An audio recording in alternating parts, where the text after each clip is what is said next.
Which is the correct phrase? You and me or you and I?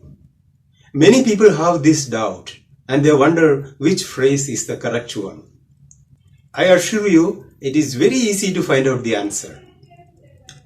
The answer lies in whether the phrase is used as the subject of a sentence or the object of the sentence. I will explain. Suppose we are using this phrase as the subject of a sentence, we should say you and I. Here are two example sentences. You and I thoroughly enjoyed the movie yesterday, didn't we? Here, the phrase is used as the subject of the sentence, doing the action. So we have used you and I. Another example. You and I share a common goal, and I believe we can achieve it together. Here again, the phrase is the subject of this sentence, and so we have used you and I. But when we use this phrase as the object of a sentence, receiving the action, not doing the action, we should say you and me. Here are two example sentences. The students sent you and me a package. Here, the phrase is used as the object, receiving the action, not doing the action. So we have used you and me. Another example.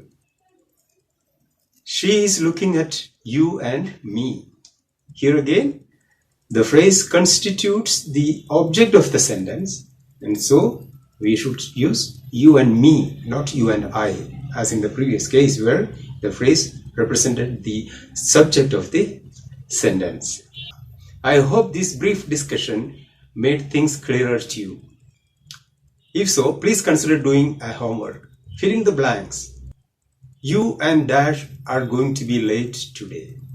The incident touched you and Dash very deeply. At this point in time, I would like to let you know that it is becoming more and more difficult for me to manage both the English videos and the Malayalam videos every week. So, in order to concentrate more on Malayalam videos, I am taking a break from the English videos for the time being. You are welcome to watch my Malayalam videos, which I consistently upload on every Friday. Thank you for your good support so far, and I bid you farewell for now. Thank you.